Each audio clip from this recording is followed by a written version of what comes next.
Muito bom dia, cá estamos nós mais uma vez na sua companhia, que é indispensável, como sabe, e esta chamada de atenção neste momento para a sua companhia é para lhe dizer que os livros continuam à sua espera, o passatempo continua de pé e já sabe que a nossa autora é Algarvia, é um livro de poesia e o livro chama-se No Infinito. Portanto, quem estiver atento ao programa, no fim será lançada a pergunta e esperamos realmente entregar o exemplar desta semana que ainda não foi reclamado. Posto isto, queria dizer-lhe que há coisas interessantes com que a gente se depara ao longo do nosso dia-a-dia. E foi o caso com o nosso convidado de hoje, que há uns dias atrás, num encontro casual, eu nem o conhecia, falámos da pobreza e da riqueza, no fundo de economia, e o tema chamou-me a atenção, porque é tão raro nós ouvirmos falar destes temas durante a nossa paragem num café, enfim, dizemos que a vida está má, que isto continua assim, que aquilo que podia ser de outra forma, mas não saímos deste diálogo que a nada leva, no fundo. E o professor Gilberto Santos foi uma pessoa que eu conheci realmente há dias e que me falou de um livro interessante que vai apresentar no próximo dia 4 de junho, às 17 horas, na Biblioteca Municipal de Viana do Castelo, e que se chama Contributo para o Milagre Económico Português. Claro está que eu fiquei curiosa e quis saber, logo de pronto, qual seria o contributo. Nós vamos ter uma conversa amena, como sempre, e com certeza que a pobreza e a riqueza serão evidentes nesta pequena conversa, que é sempre pequena, nunca chega o tempo para dizer tudo, mas chega sobretudo para dizer ao professor Gilberto Santos que é bem-vindo e que lhe agradeço imenso a presença nos Ansas hoje e que é com todo o gosto que manteremos aqui uma conversa com certeza de veras interessante. Seja bem-vindo. Muito obrigado, o gosto é todo meu. Esta questão da pobreza e da riqueza, eu não digo em Portugal, mas que assola o mundo inteiro, no fundo. E cada vez mais com esta problemática destas guerras que vão surgindo, a condição humana vê-se um pouco limitada para resolver os seus problemas, com poucos meios, e a pobreza estará à espreita, com certeza, pelo menos nos tempos mais próximos. Com este livro, o que é que o senhor tenta passar-nos? Soluções, objetivos que tem na vida para solucionar certas questões? Eu gostaria que me dissesse, à partida, o que é que nos propõe. Ora bem, aqui neste livro ele tem 7 capítulos. Está dividido em 2 partes. Uma primeira parte com 3 capítulos e faz o diagnóstico de Portugal. Por exemplo, porque é que nós nos atrasamos no desenvolvimento? Quando é que nos atrasamos? Quais foram as causas? O que é que investimos na educação? Mas a economia portuguesa não converge com os países desenvolvidos. Porquê? Boas perguntas. Pronto. E essa é o diagnóstico. E depois tem cerca de 200 páginas, mais 4 capítulos, sobre propostas e soluções para resolver isso. Ótimo. Eu penso, uma das coisas que foi feito foi compararmos com os outros que emergiram de situações extremamente difíceis e que conseguiram resolver os seus problemas e que são os países desenvolvidos que os conhecemos, na linha da frente do mundo e que nós temos os produtos na nossa casa, que são eles que fabricam. Eu estou-me a referir, por exemplo, aqui no capítulo 6 eu falo de 5 países, da Finlândia. É um caso interessante porque foi invadida na Segunda Guerra pela União Soviética e depois a dívida para pagar era tão grande que eles tiveram que se desenvolver. E onde é que foram buscar o desenvolvimento? A tecnologia. Outro país que comparo é a Alemanha, no pós-guerra, pós-Segunda Grande Guerra, aquilo era um caos autêntico. Enfim, tudo o que lá se passou, nós formos ver do lado leste, os russos levaram fábricas inteiras em caminhões para a antiga União Soviética. Mesmo os americanos, os vencedores da Segunda Guerra Mundial, levaram os melhores cérebros que eles tinham, enfim, para a América. O Von Braun, que no fundo, nos americanos, não é? que no fundo era o pai do projeto Apollo, okay? Quando os americanos quiseram ir à Lua, mas foi a mesma pessoa que era responsável pelas V2 que bombardearam Londres e que destruíram aquilo, não é? Portanto, como eram pessoas importantes, interessantes, inteligentes por aí fora, eles pegaram neles e levaram-nos para a América, não é? Claro.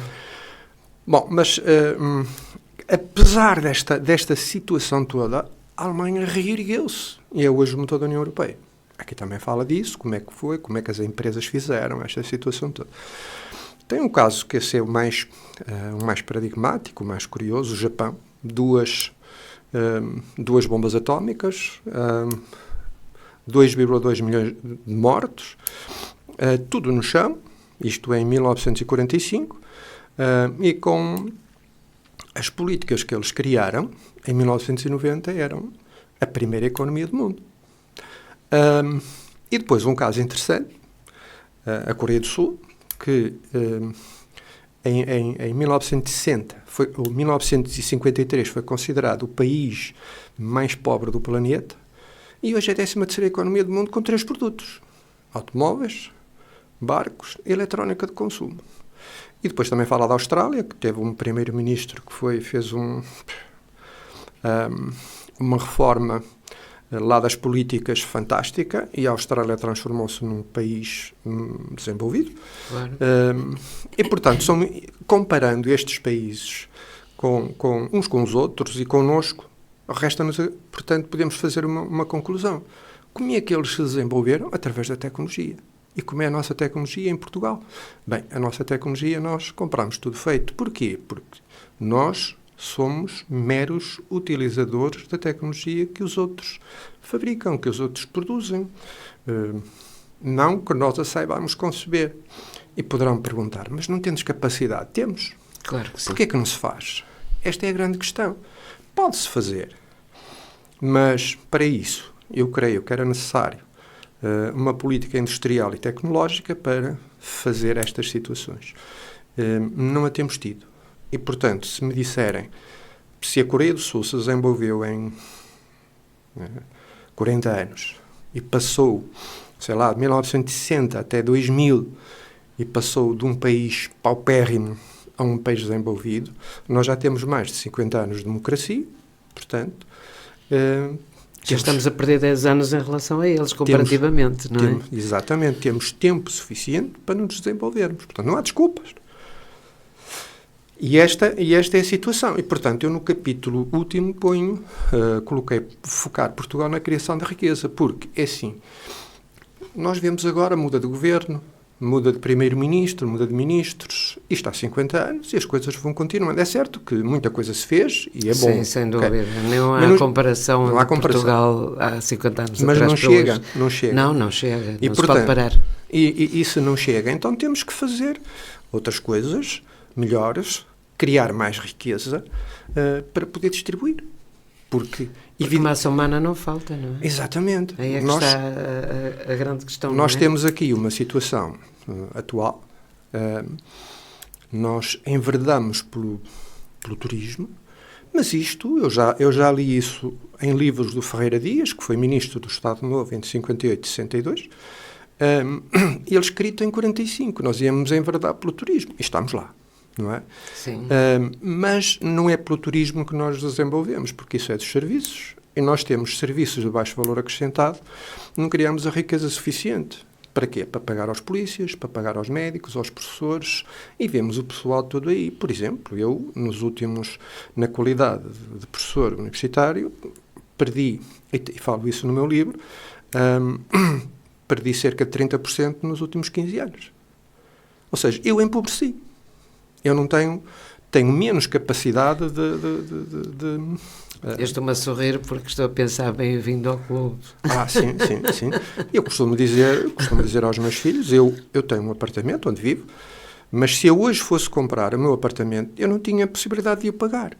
Agora, como é que um jovem Sim. hoje pode constituir família, pode autonomizar-se, pode comprar uma casa, pode fazer essas coisas todas? Não pode. Já nem vou para aí, já penso nas rendas de casa. Sim. Mesmo que não compre. Que depois faz o paralelo, não é? Bem, se estou a pagar isto enquanto arrendo uma casa, não é? Enquanto alugo uma casa, o melhor é partir para a compra, não é? Pois, porque evidentemente. É o que aconteceu durante muitos anos com muita gente, não é? Mas de qualquer das maneiras, aquilo que os bancos chamam a taxa de esforço, que no fundo é aquilo que nos fica, aquilo que nós pagamos do nosso bolo mensal, em Portugal é muito, muito elevada, não sei, mas andará nos 65%, enquanto, por exemplo, numa Alemanha anda abaixo dos 40%. Claro, E, portanto, faz a sua diferença. Faz a sua diferença. E o que é que fazem os jovens? Nós temos bom sistema de ensino superior. Acho que aqui o professor Mariano Gago deu um impulso imenso portanto, ao sistema científico, foi ele, no fundo, que criou, porque não havia nada. Eu estou-me a lembrar, quando eu me doutorei na Universidade de Minho, em 1999, a nível da tecnologia, porque eu estava na Escola de Engenharia, havia 116 alunos de doutoramento na Escola de Engenharia em Guimarães e acabaram 2. Pois. Eu fui um deles. Eu, quando soube disso no Conselho Científico, guardei a ata porque, como foi possível? Pronto, e foi possível por uma razão. Eu vinha de fora e trabalhei com empresas em Braga. Portanto, havia alunos meus que iam para lá fazer estágio e depois, evidentemente, eu precisava de testar aquilo que eu estava, enfim, a desenvolver e pedi ao empresário se me ajudava. Ele disse que sim. E isto foi 1995 e aqui há coisa dos meses atrás, há uns meses atrás sim, passei por lá outra vez pela tal empresa e aquele meu aluno que estava, que eu tinha selecionado para lá, hoje é o diretor-geral da empresa e, portanto, ainda lá está. Isso são os diplomas que não se vê, não é? Exatamente. Pronto, são essas situações. Portanto, nós temos boas escolas, boas universidades, formamos bem, portanto, e a prova disso é que os nossos jovens vão lá para fora e integram-se. Claro. Porque se nós não tivéssemos bom ensino superior, no outro teria algumas críticas a fazer, mas não me vou debruçar sobre isso. Não vale a pena. Mas no ensino superior vamos tendo. É certo que nada está tão bem que não possa estar melhor, há sempre margem de progressão, mas de qualquer das formas o nosso ensino é bom, comparando com os outros, sim, pode ser sempre melhor, mas é bom, os jovens integram-se. Agora, o que se passa em Portugal é um bocado triste constatar isto, que é, nós exportamos os jovens mais bem formados e importamos gente para servir cafés aos estrangeiros. Estas políticas não pode ser. Não é por aqui que nós nos desenvolvemos. Estamos no caminho errado da história. E, portanto, qual é o caminho certo? Tecnologia. Criar produtos. Não é? Pois está claro, investir nisso. Criar produtos com essa gente que sai das universidades, que vai para as empresas.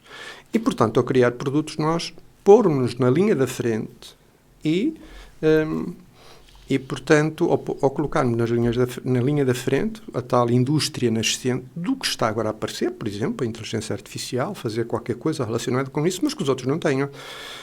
Porque foi assim... Ser originais, não é? Exatamente, foi assim que os outros se desenvolveram. Como, por exemplo, nós temos agora a nanotecnologia, nós vamos trabalhar à escala nano, que é uma escala... invisível para todos os efeitos, não é? Mas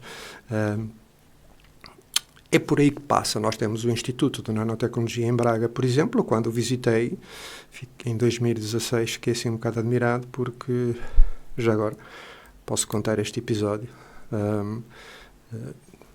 Perguntámos que produtos é que tem aqui novos. Tinha um detector de notas falsas, um upgrade, que no fundo era uma melhoria, não tinha produto nenhum. Eu depois cheguei a casa, fui ver, eu estava com 3 colegas da Universidade de Vigo, com quem trabalho, com eles, e depois fui ver só tinha um produto, um upgrade, e eu fui ver quanto é que tinha sido gasto. Ora bem, o Instituto de Nanotecnologia tinha aberto em 2010, estávamos em 2016, acho que eram 30 milhões que tinha de orçamento anual, portanto 6 anos, 6 vezes 3, 18, o produto que saiu foi aquele produto, ao fim de contas, tinha custado 180 milhões. Isto numa Holanda, numa Alemanha, numa Coreia, no Japão, era completamente impossível. Claro. Portanto, não é por aí que nós nos desenvolvemos, temos que fazer coisas melhores e para o mundo. É essa a situação. Portanto, isso não o conseguimos fazer, então vamos empobrecer ainda mais. Agora, mas é possível fazer. Do que o que vamos obter, não é? Sim, mas é possível fazer. Se os outros fizeram. Sim, se toda a gente faz, porque é que nós também podemos. Claro. E depois dizem, Portugal é um país pequeno. É mentira. Eu se for ver, a Áustria é mais pequena, a Suíça é mais pequena, a Bélgica é mais pequena, a Holanda é mais pequena, a Dinamarca é mais pequena, a Finlândia tem menos habitantes, a Suécia tem mais ou menos habitantes como nós. Somos mais ou menos da média da República Checa, a Eslováquia é menor, e, portanto, são países...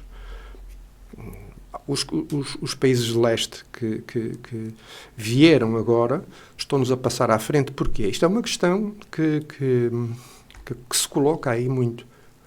Porque eles têm tecnologia própria. Vamos supor que, por exemplo... São os meios, não é? Sim. A A República Checa, por exemplo, eu diria que... Eu falei aqui em milagre económico português, e depois dou o exemplo no meu 6º capítulo, onde os outros milagres aconteceram, e eu penso que a República Checa será um caso paradigmático na Europa. Porquê? Eu estive lá, eu vivi lá também, e, portanto, a República Checa e a Alemanha só têm ali uma fronteira, mas o resto é tudo igual. Infraestruturas, ensino, apoio, pronto, todas essas situações são fantásticas que eles têm. E se nós formos ver, por exemplo,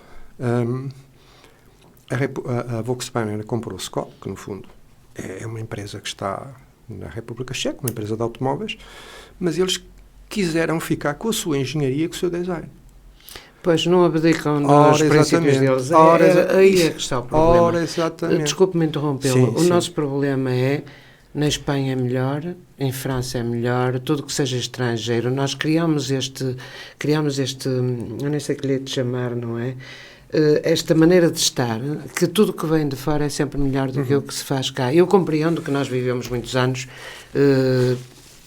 proibidos, digamos assim, não tem qualquer conotação política isto que estou a dizer, mas não tínhamos acesso à maior parte das coisas. E quando qualquer coisa atravessava fronteiras, nós nem Coca-Cola tínhamos de ir à Espanha trazê-la escondida, não é? Porque senão era um problema. Isto para a camada jovem deve ser assim um filme que eu estou a falar ou que estou a referir. Mas é verdade, nem isso, portanto, nós habituámos-nos sempre que o que vem de fora é de melhor qualidade quando estamos redondamente enganados.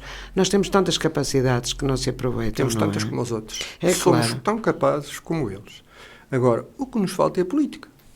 Claro. Só isso, porque recuando aqui um bocado atrás, e eu posso, e isto também está descrito no livro, nós tínhamos um elitismo no Estado Novo, um elitismo, enfim, que eu nem tenho adjetivos para classificar, que é para não falar mal. Mas eu fui aluno noturno da Escola Técnica aqui em Viana, a antiga Escola Industrial e Comercial, e eu não tinha acesso à universidade. Portanto, por andar na escola. Antes do 25 de Abril. Porquê? Porque os alunos da Escola Técnica iriam para os institutos superiores, no meu caso, da Engenharia. Iria para o Instituto Superior de Engenharia de Porto, Coimbra, Lisboa. Pronto. Mas não teria acesso à universidade. Ora bem, os dirigentes, portanto, as elites e os dirigentes futuros saíam do liceu. Não é? Portanto, daí, quando veio o 25 de Abril, evidentemente que as coisas mudaram. Eu fiz depois o curso complementar. Queria estudar aqui Engenharia de Automóveis e não havia. E depois ainda tínhamos esse problema. Claro, não é? não havia cá nada. E depois paguei na mala e foi por aí fora.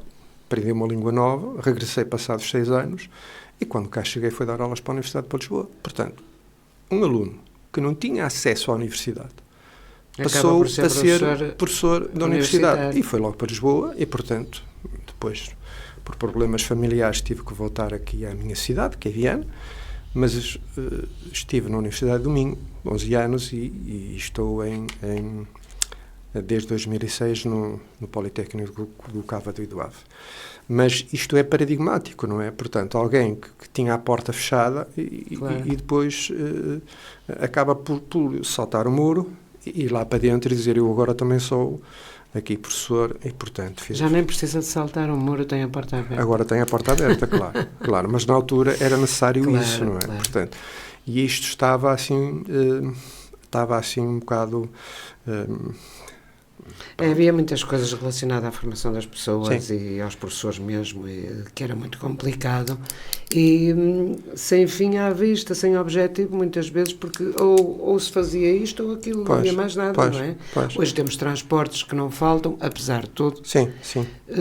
Estamos em contacto com as grandes cidades, há facilidade de movimentação, mas há uns anos atrás isto era muito complicado e muito jovem se perdeu. Sim, no sentido de grandes cabeças que podiam ter sido tudo e mais alguma coisa. E viram as possibilidades cortadas, não é? Por causa de vários fatores. Mas, nomeadamente ser aluno da escola comercial. Mas agora deixa-me contar um caso interessante que se passou comigo, não é? Eu, quando cá cheguei, portanto, tinha feito a minha licenciatura em Engenharia Mecânica e depois nós fazíamos já lá um mestrado integrado, isto em 1984, 85, foi quando eu terminei, 85, 86, sim. E depois, quando cá cheguei, onde é que eu vou arranjar emprego, não é? E, portanto, como a Renault em Aveiro era uma empresa de automóveis, eu peguei no meu carrito na altura e pedi lá ao engenheiro, ao diretor, que me recebesse. Ele foi extremamente simpático, recebeu-me e eu fui lá, andei a ver tudo e depois perguntei ao final, disse assim: e a engenharia, o desenvolvimento dos produtos? E foi quando ele me disse: isto é tudo feito em França. E eu, acabado de chegar a Portugal, quando ia entrar no meu carro, estava sozinho e pensei assim: bem, aqui em Portugal não tens nada para fazer. Pois. E isto é triste. É triste. E então foi como é que é dizer? Isto foi um baque que eu tive. E agora o que é que vais fazer?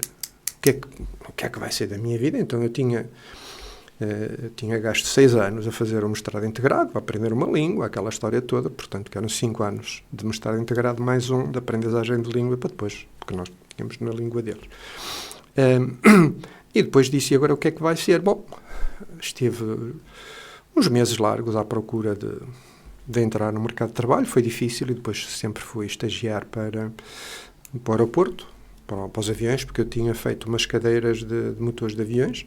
Estive lá há cerca de 10 meses e depois, ao fim dos 10 meses, já conhecia gente lá dentro, já sabia fazer alguma coisa. Punha-se a questão de eu ficar na TAP ou passar para a universidade. E, porque, entretanto, arranjei lugar na universidade e depois tive que escolher. Claro. E então a universidade pagava mais do que a TAP e eu vivia do meu trabalho. Escolhi a carreira académica e foi por isso que deixei a TAP, mas há coisas que nunca mais me esquecem, que é eu sair fora da Renault de Aveiro e lembrar que não tens nada para fazer em Portugal com o teu curso, é muito técnico e, portanto, vais ter aqui alguma dificuldade. É certo que eu depois fui admitido na Universidade Nova de Lisboa, teve lá 5 anos, e quando lá estava havia uma pós-graduação na área dos sistemas da qualidade que estavam a chegar, e eu pedi para fazer essa pós-graduação. Fiquei isento de pagamento, que na altura era uma propina bastante pesada, mas fiquei isento por ser funcionário da universidade, no caso de professor. E depois portanto, essa pós-graduação é que eu ajustei os meus conhecimentos ao meu país para poder entrar nas empresas. Porque os problemas que se põem hoje em Portugal, no ensino da engenharia principalmente, e aliás o professor Daniel Bessa, um dos meus prefaciadores, diz aqui no prefácio, eu sou adepto da engenharia, não da que se ensina, mas da que se pratica. Exatamente. Eu ia Portanto, falar o que é nisso. que A és teoria capaz e de a fazer? prática Claro, são o que é que és velho capaz? problema. O que é que és capaz de fazer com aquilo que sabes? Porque o saber em si mesmo não tem valor económico. Pois não? O que é que tem valor económico? É o que tu és capaz de fazer com aquilo que sabes. Eu posso ter muitas licenciaturas, E muitos não cursos, conseguir chegar lá, não é? Exatamente. Pois. E, portanto, e alguém ter um curso técnico bom e ser bem pago por isso. Portanto, é o que nós conseguimos fazer com aquilo que sabemos. Isso sim é importante. E neste caso, eu acho que os cursos de engenharia também são teóricos. Aliás, no LinkedIn, na rede social, isto vem muitas vezes. Eu sou um bocado ativo nessas situações. É uma rede que eu gosto. E há muita gente a queixar-se que, de facto, há bastante teoria. Porquê que isto acontece? Nós não temos indústria. Este é o problema português. E, portanto, se não temos indústria, nós temos as multinacionais. Sei lá, uma Enercon aqui em Viana, uma Borgward, uma Bosch em Braga, uma Renault em Aveiro, uma Peugeot em Mangualde, uma Volkswagen em Palmela. Mas isso é tudo para os outros. Pois é. O valor acrescentado, aquilo que se ganha, é para os outros, não é para Portugal. E este é o nosso problema. Então, o que é que nós temos que fazer? Há casos bons. Sim, senhora. Então, quais são? Olha, eu fui visitar a Metrolaf a Guimarães, onde se faz a pluma, aquela garrafa mais levezinha. Sim, senhora. E quando lá cheguei para visitar a empresa, a tecnologia é nossa. Já conseguimos, ou seja, é prova de que nós conseguimos fazer alguma coisa, claro, mesmo a nível tecnológico. E conseguimos, eu diria, tanto como os outros, se fizer falta. Portanto, temos capacidade para isso. Mas eu, quando lá cheguei, vi a bandeira americana lá ao lado da portuguesa e perguntei lá às pessoas, então, mas porquê é que tem aqui a bandeira americana? Porque isto é dos fundos americanos de pensões. Ou seja, então, aquilo é tecnologia nossa, é tudo nosso, mas os lucros não são para nós outra vez. E eu, como português, fico triste. Compreendo perfeitamente. Agora, evidentemente que há outros casos e bons exemplos, não é? O da Bial, por exemplo. Sim. A Bial é talvez, aqui no meu livro eu falo que é a empresa, laboratório se quisermos, mas são tudo empresas para todos os efeitos. Tem 62 doutorados a trabalhar em investigação, portanto a tempo inteiro. É uma empresa fantástica, tem medicamentos de raiz, através dessa investigação cria patentes e faz para o mundo. E, portanto, como diz o Luís Portela, e eu estou inteiramente de acordo, nós precisamos de muitas Bial. Claro está. Outro bom exemplo é o Science for You. Então, vamos lá ver. Acho que é o Miguel Pina, que é o dono disso, era um estudante da Universidade de Lisboa e conseguiu ter uma ideia. Daí nasceu a ideia de fazer brinquedos científicos, Science for You, e criou a empresa com filiais lá fora, como tem a Bial. A Bial tem filiais lá fora. Ora, pois, as paredes não se podem erguer, não é? Exatamente. Nós temos de estar em contacto. Mas é assim, a Bial, que se tem uma filial nos Estados Unidos, a filial dos Estados Unidos contribui para o Produto Nacional Bruto Português, não para o PIB. E essa é a diferença. Ora bem, então, essa está lá fora, mas contribui para a nossa riqueza. Claro. E que empresas temos nós a fazer isso? Eu conto-os pelos dedos. E este é o problema. Então devemos ter mais. Porquê é que isso não se ensina nas faculdades? Porquê é que não se faz? Nós temos aí tanto dinheiro que vem, e se nós formos ver portanto, para onde é que ele vai? Não é? Sim.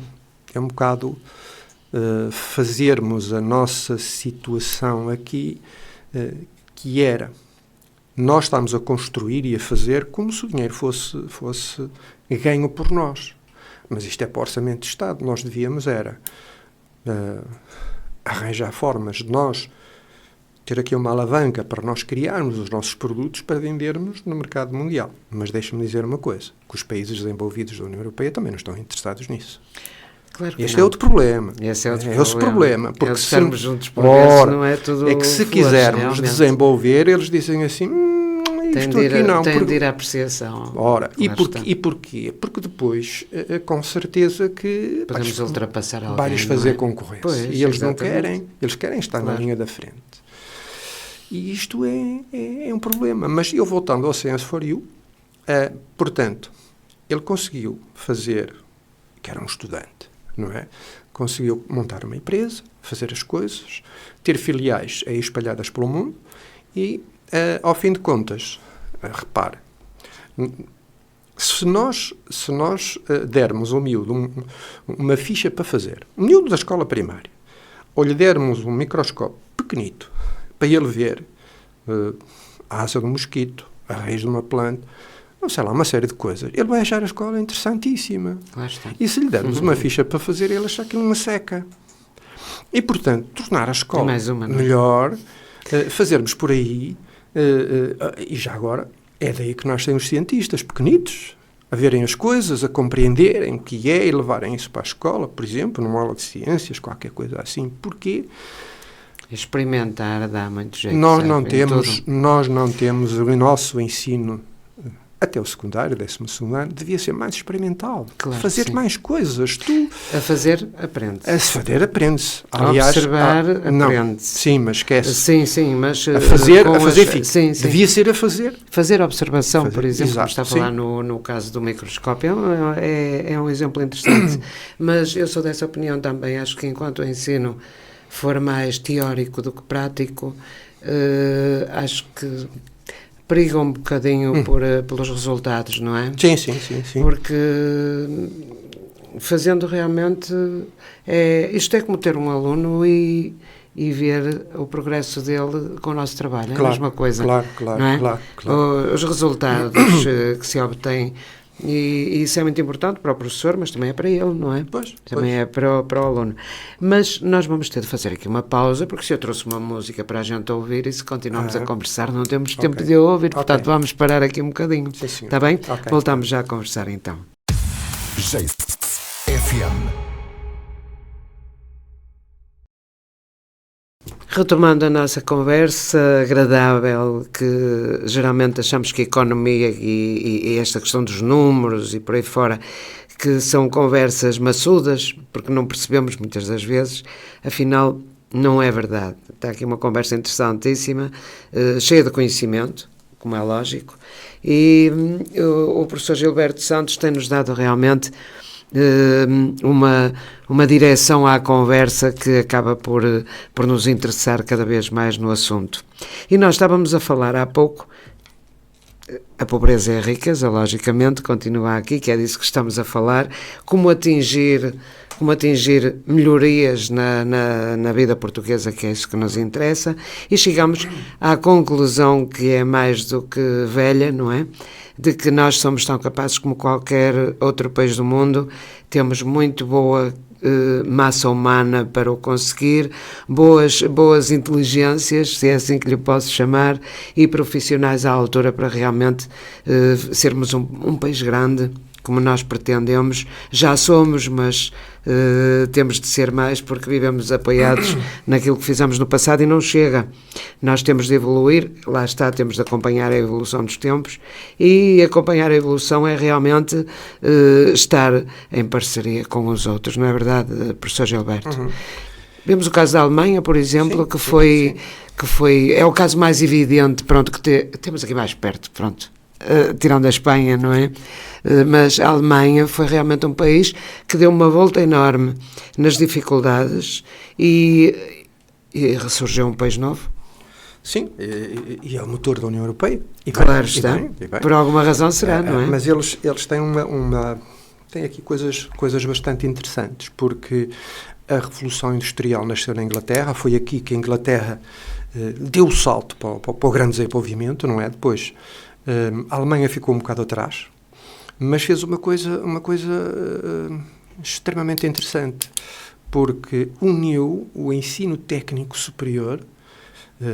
A Revolução Industrial na Inglaterra foi feita com artesãos, gente com poucos estudos, sei lá, e portanto, o que é que depois fez a Alemanha? A Alemanha, mais tarde, aderiu à Revolução Industrial, mas criou a primeira universidade técnica do mundo, que foi em Karlsruhe, em 1824. Também falo isso no meu livro. E o que é que deu? Deu para apoiar, a indústria que eles tinham, não é? E que estavam a fazer, mais conhecimentos técnicos para colocar na indústria, e por volta de 1900 eles tinham uma indústria química forte, que ainda hoje é, e portanto foi através das universidades técnicas que depois criaram, proliferaram, mas a primeira foi lá criada, e por incrível que pareça, repare, e este é o nosso subdesenvolvimento.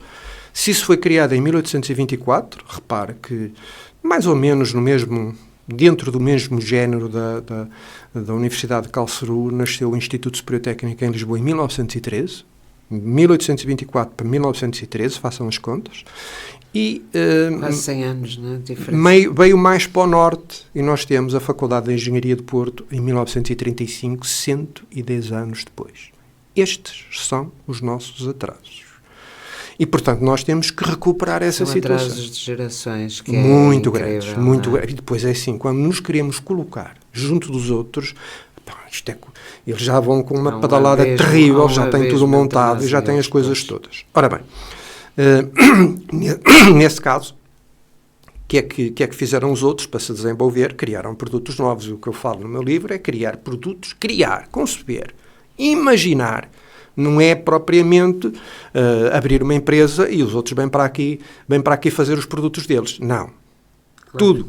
E se nós conseguirmos fazer isso, evidentemente que nós damos bons empregos, nós pagamos bem aos jovens, eles ficam cá e resolvemos muitos dos nossos problemas que temos na sociedade. Claro, não é? Sim. Que são, por exemplo, a imigração. Se um jovem, com certeza que recebendo, portanto, tendo um emprego bom, vai ficar cá, vai contribuir para a diminuição, vai contribuir para a natalidade, porque depois fica cá, forma a família cá, em vez de ir para o estrangeiro, e, portanto, as coisas depois começam a andar, cria-se mais riqueza, distribui-se mais e as coisas vão. Agora, nós se formos ver a imigração portuguesa de 1960, 70, para a França, a Alemanha, principalmente para esses países, eles iam trabalhar lá e tinham cá para fazer a casinha cá, não é? E depois mandavam cá. Era o habitual. Os jovens de hoje, não. Não. Se fosse imigrante e se fosse para o outro lado, eu só tenho uma vida para viver e ia vivê-la para lá, claro. Não ia mandar o dinheiro onde para cá. Estivesse, não é? Exatamente, claro. Portanto, e depois isso que eles fazem. Ia viver em que condições, Ia viver em que condições, é verdade. E depois tinha, evidentemente, portanto, vivia por lá, vivia a minha vida. Mas não é isso. O dito apego à terra, sabe? Isso é muito complicado. Sim, mas eu creio que consoante vamos tendo mais habilitações, temos necessidade de cultura, de outra vida, de outra forma de estar, por aí fora. É diferente, E portanto, nessa situação, é lá que se vive, seja onde for. Os objetivos são completamente diferentes. Eu, por exemplo, uma vez ou outra, escrevo uns artigos no Aurora do Lima e falo também algumas destas coisas, não é? Agora vou passar a escrever também mais, porque escrever um livro com 380 páginas dá muito trabalho e absorve muito tempo. Mas de vez em quando escrevo lá uns artigos e depois chegam-me através do LinkedIn alguns comentários. E depois apareceu-me um nome português e um apelido estrangeiro. E evidentemente que depois quis saber alguma curiosidade da minha parte também. E depois perguntei porque é que estava a pedir a ligação, se achou alguma coisa interessante, e diz ela, gostei muito do artigo que escreveu no Aurora do Lima. E eu perguntei assim, e como é que soubeste? Não, eu estou na Austrália, mas recebo aqui o Aurora do Lima. E depois voltei a perguntar, e como é que soubeste? Li o seu artigo e gostei. Portanto, repara que chegou à Austrália estas coisas, e isto a propósito onde é que nós temos os nossos imigrantes. Era uma pessoa da Ariosa que foi para a Austrália. Pois. Por lá vive, por lá está. Mas não deixou as coisas por mãos alheias. É verdade, também essa capacidade, certo, não é? Certo. Sempre a ligação, o cordão umbilical isto é assim, Só quem não esteve no estrangeiro é que também não sabe a relação que nós temos com o nosso país, não é? Eu estive 6 anos. Eu não fui considerado imigrante, fui estudar fora. E estive 6 anos fora Mas deu para perceber, não é? E deu para perceber as vezes que cá vinha de férias, quando eu ia falar português, quando não sei o que mais, essas coisas todas. E, portanto, a alegria que sentia de estar com os meus, não é? E agora de facto constrangedor vermos a miséria que nós temos e a falta de riqueza. E nós com capacidade para o fazer. Claro. O que me dói mais como cidadão é que se disséssemos assim, não temos capacidade, por exemplo, em África. Mas nós temos. Nós investimos. Nós temos bons quadros superiores. Por que não o fazemos? Não temos política. Política industrial e tecnológica. Sim. E se nós tivermos isso, eu vou-lhe dar um exemplo. A Fundação para a Ciência e Tecnologia tem bolsas de doutoramento. Ok. E esses são a nata dos melhores portugueses, porque quem se doutora já tem um caminho percorrido e tem uma formação bastante acima da média. Sim. E o que é que acontece a esses jovens? Eles formam, se tirarem o doutoramento até aos 30 anos, não é difícil. Um jovem bom aluno consegue até muito mais cedo. Mas vamos supor, até aos 30 anos ele consegue fazer isso. E depois, ainda tem uma vida pela frente, 35 anos, vamos supor até aos 65. E o que é que acontece? Esses jovens que estão a fazer isso vão vivendo de bolsa em bolsa da Fundação para a Ciência e Tecnologia e, portanto, à espera, e agora repara, formam família, têm filhos, fazem as coisas, e estamos a falar dos melhores que nós temos por cá. Fazem essa situação e depois, agora repare, não tem bolsa.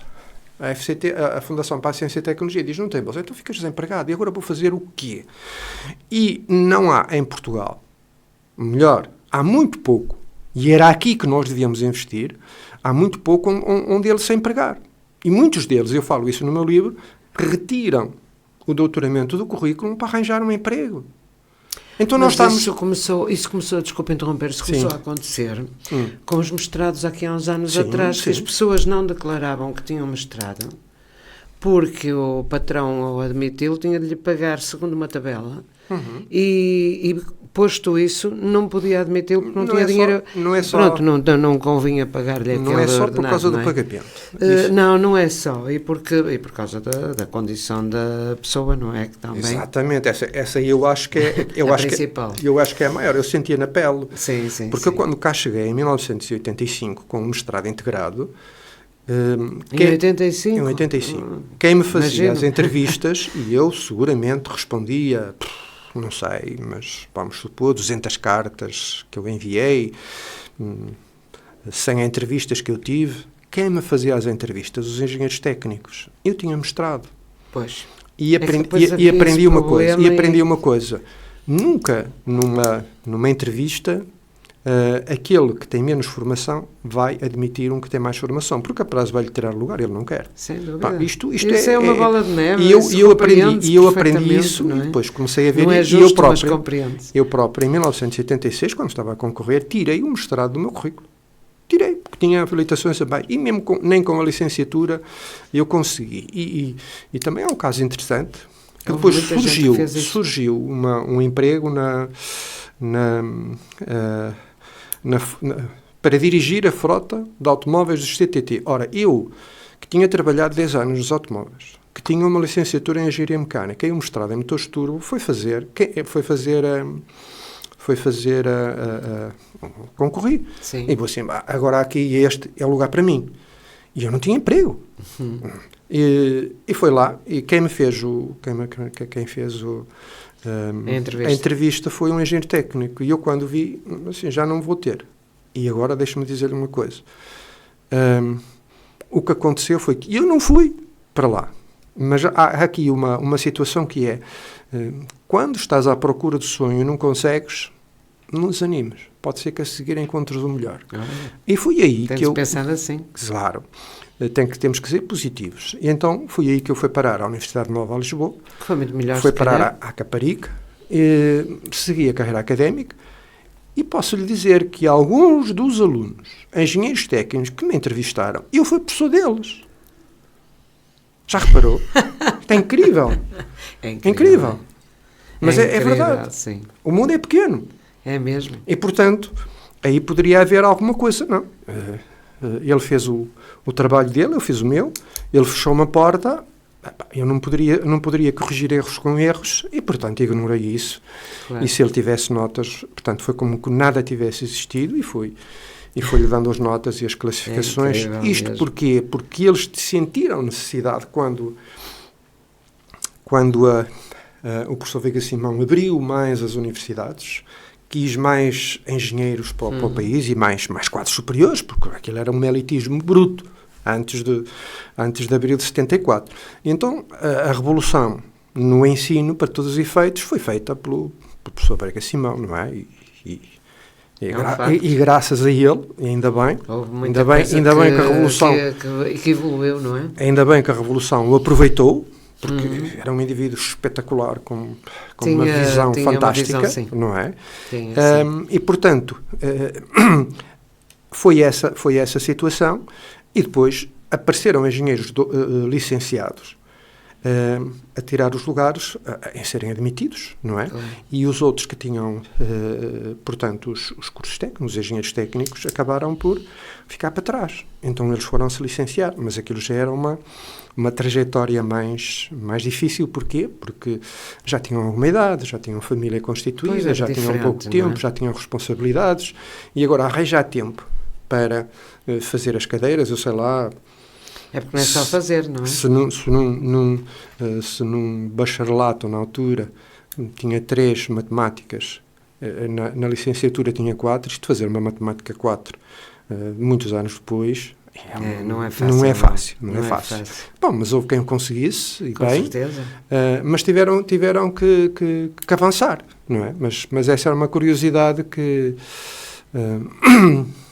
enfim...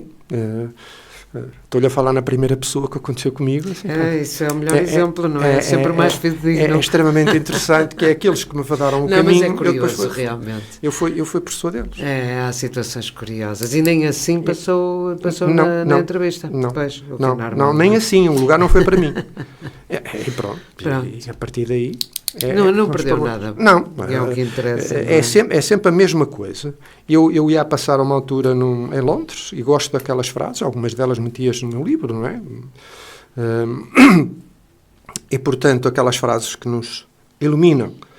Meia dúzia de palavras diz assim, pá, se este é o mote, fazer disto um mote para a minha vida, para o meu dia, para o meu mês, para qualquer coisa, não é? E, portanto, eu li uma em inglês e depois tomei nota dela. Se andas à procura do sonho e, de facto, não o consegues encontrar, não desanimes. Pode ser que da próxima vez encontres o melhor. Não podes ir abaixo. Mas sabe uma coisa? Aguenta-te. Mas é difícil. É curioso o que está a dizer.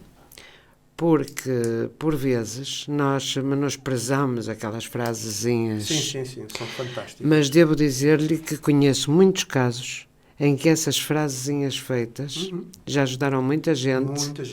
No silêncio, não é? Que ninguém sabe, a pessoa vai lendo umas coisas e tal, e por vezes evita grandes problemas, porque isso dá força às pessoas numa altura em que elas precisam, não é?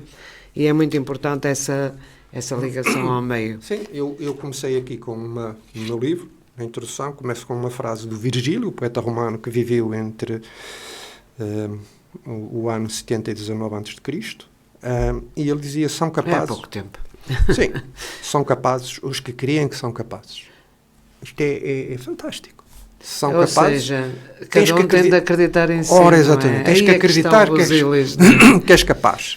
E se tu acreditares que és capaz, tu consegues. Claro que sim. Pronto, claro que sim. Nós conhecemos muitos casos em que a persistência realmente levou as pessoas à realização pessoal, no fundo, não é? Sim. Eu queria-lhe só fazer aqui uma perguntinha rápida, que não sei se eu estou mal informada ou então desatenta, que é provável, também concordo que seja isso. A gente vê na televisão aquelas notícias de um português que se dedicou à investigação, criou um certo produto, fica toda a gente muito contente porque Portugal criou um produto e depois isto fica assim numa calma. Aqui a gente já se habituou também, é verdade. Pois. E não se sabe mais nada se a coisa evoluiu, se não evoluiu, se foi aproveitado, se não foi. O que é que se passa com esta? Ao nível da investigação, é diferente. Isso é diferente, não é? As pessoas não vão estar a dizer todos os dias o que investigaram e sabemos que temos grandes resultados nesse sentido. Agora, quando se cria um produto, vamos imaginar um telemóvel, que eu já ouvi falar num telemóvel português aqui há tempos. Sim. Onde está o que é feito? Teve sucesso? Não teve? Nós depois não acompanhamos a evolução das coisas, ou então eu ando muito distraída. Pois, vamos lá ver. Os produtos são todos frutos de uma ideia inicialmente. Depois, há uma invenção, e aqui nesta invenção, nesta ideia pode haver ciência, mas depois tem que haver tecnologia. Se não houver tecnologia... Mas eu pergunto, é portuguesa? Nós temos capacidade para fazer. Nunca mais sabemos de nada, eu depois falo, não há símbolo, não há carimbo português nas coisas. Eu falo aqui no meu livro do alcoolímetro, por exemplo, um exemplo paradigmático. Havia um cientista do país de Gales que descobriu a fórmula de medir o álcool no sangue através de células eletroquímicas. E o que é que ele fez? O princípio científico ele tinha, e agora como é que eu faço o produto? Como é que eu faço o aparelho para medir? Então, portanto, aproximou-se de um engenheiro e ele, junto com o engenheiro, fizeram o alcoolímetro. Venderam o alcoolímetro. Portanto, criaram uma empresa e a empresa foi vendida por muitas dezenas de milhões de dólares. Portanto, a um grupo americano, não é? E, portanto, isso foi o que saiu. Aqui, em Portugal, esse do Science for You, por exemplo, é um bom caso. Esse criou a própria empresa, mas depois da ideia e do produto tem que haver alguém para massificar. Não se pode estar sozinho, seja lá. Certo, mas nós temos, eu acho que aqui em Portugal é um problema que eu também falo aqui no meu livro, há um problema gravíssimo que tem que ser mudado. As carreiras académicas são feitas com artigos científicos. Devem ser feitas por patentes. Tem que entrar. Porquê? É daí que vêm os produtos. E então, eu tenho a ideia, tenho o meu protótipo e vou registar a minha patente. Só para terem uma ideia. Eu falo aqui disso. Nós tivemos, em 2022, cerca de 312 patentes. A Suíça tem 9.000. É mais pequena do que nós. Onde é que nós somos pequenos? Não somos. A nossa pequenez está aqui. E depois, quem registra mais patentes aqui... Por exemplo, eu fui buscar os dados à EPO, a European Patent Office, o registro de patentes na Europa, que é, portanto, onde se registram as patentes de 38 países europeus, que está ali tudo agregado, e, portanto, nós estamos lá no fundo com esta situação. E agora, perguntar-me-á, mas porquê é que nós estamos assim? Bom, nós, em 2022, e eu volto a falar disso no meu livro, gastamos em investigação científica, não me vou enganar nos números, 3,2 mil milhões de euros. 1.000 milhões. Ora bem, o que é que saiu daí? Saiu daí 312 patentes. Ora, eu fiz aqui comparei. Investe-se mais do que tenho artigos científicos de outros autores e comparei.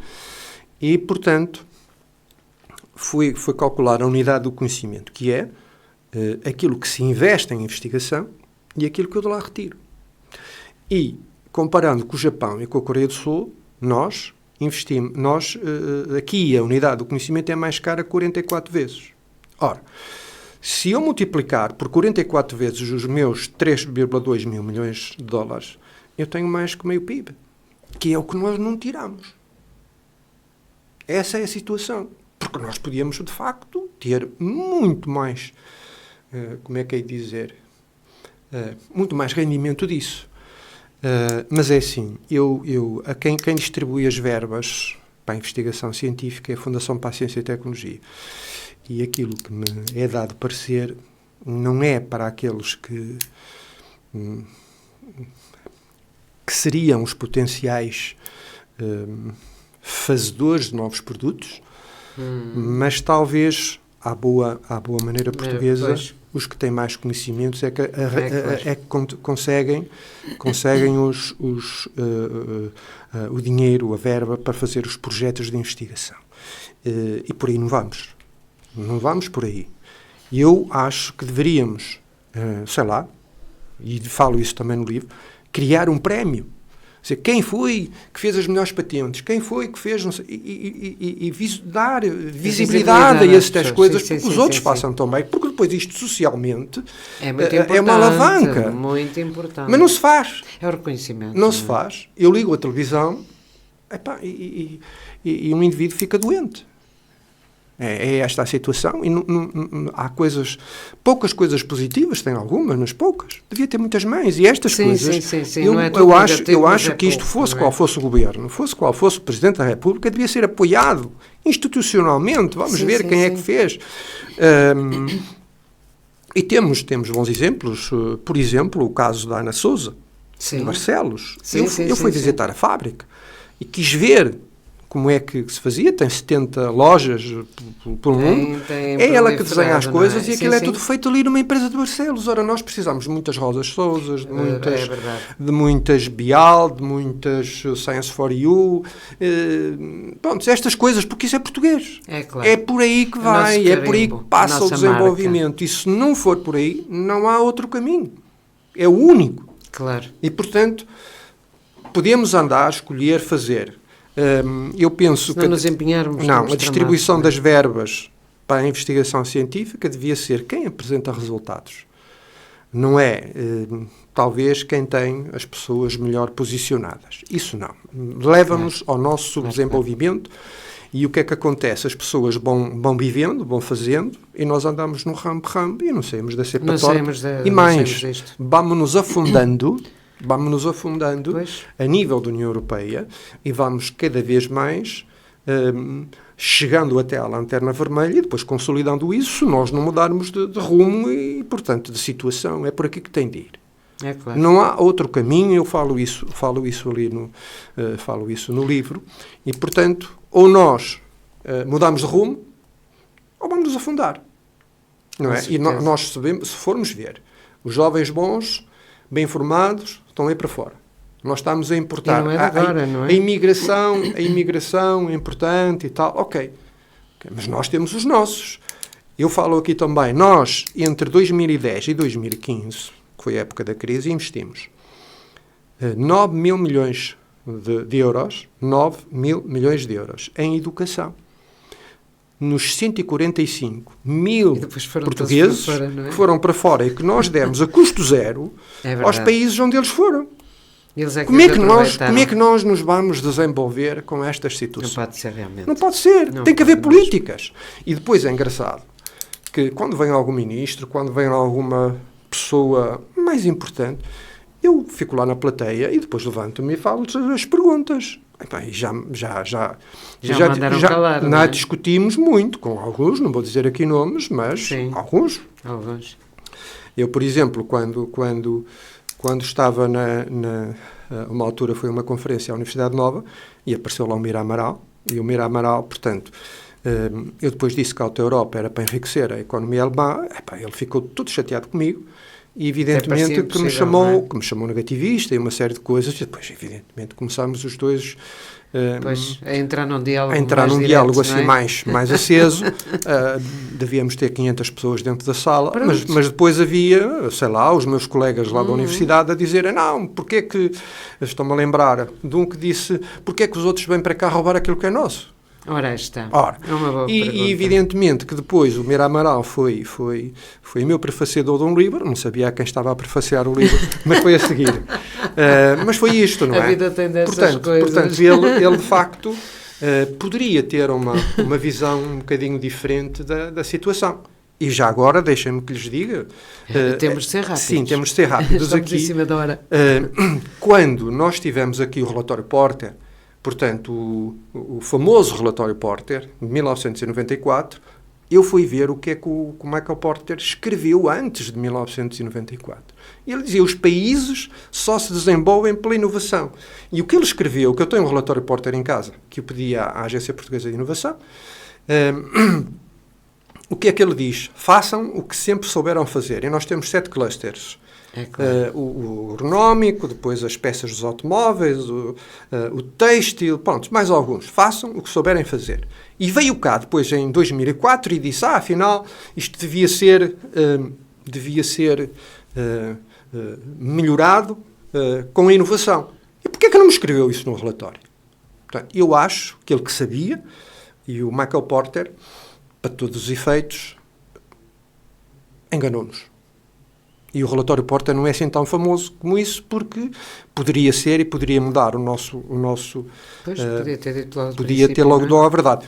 Eu acho que o Mira Amaral, nesse aspecto, foi fantástico, porque ele recorreu aos melhores que ele pensava serem, para nos ajudarem. Eu, no lugar dele, faria exatamente o mesmo. A ideia é fantástica. Ninguém, não é? Agora, o outro... vocês querem se desenvolver, então esperem aí, façam sempre o que souberam fazer. Quando ele atrás tinha escrito... Mas podem fazer o que sabem fazer. Podem, e melhorando outras coisas, claro. Claro está. É evidente, é por aí que tem de ir. Não é exatamente. Senão para ficar no fazer, mesmo, não vale a pena. Fazer o que souberam fazer, mais o resto. Muito bem. Ora, tivemos aqui uma lição de economia, assim rápida, concentrada e objetiva, e que eu agradeço ao professor Gilberto Santos. Foi um gosto tê-lo aqui. Oxalá que a apresentação do livro seja realmente um sucesso. Eu vou tentar lá estar, também às 17 horas, na terça-feira, 4 de junho, na biblioteca, e vou esperar que os nossos assíduos ouvintes nos procurem esta semana para levar um livro de poesia. Basta que digam de onde é oriunda a sua autora. Portanto, quando puder, dê uma passagem pela Rádio Jace e requisite o seu livro. Tenho de dizer, é de onde a senhora é natural. E posto isto, foi mais uma conversa amena, interessante, como sempre, mas que trouxe inovação, pelo menos na conversa. Eu creio que o professor Gilberto quer só dizer... Eu só queria dizer que há aqueles que são críticos nas redes sociais e por aí fora, apareçam no lançamento do livro, leiam o livro, instruam-se e, acima de tudo, tornem-se agentes da mudança. Ótimo, é um bom conselho. Aprendam, é um bom conselho. Apareçam, perguntem, e a conversa está aberta, não? A conversa está aberta, exatamente, vai haver diálogo. Muito e, bem. portanto, podem fazer as perguntas, as questões todas. E depois de sabermos todos o caminho que temos que percorrer, é fácil, tudo será nós chegamos mais fácil, lá. Tudo será mais fácil. E, portanto, cada um dos ouvintes pode se tornar num agente da mudança. É isso que nós pretendemos. Eu sabia que ia dizer isso. Muito bem. Oxalá que sim, e que tenha um público que reconheça que estamos no bom caminho, é preciso percorrê-lo, não é? Okay. Da melhor maneira. Eu é que agradeço a presença do professor Gilberto e espero que realmente, mais uma vez, seja um sucesso o dia 4 de junho. E quanto a si já sabe, isto consigo desse lado é sempre diferente. Aliás, não poderia ser de outra forma.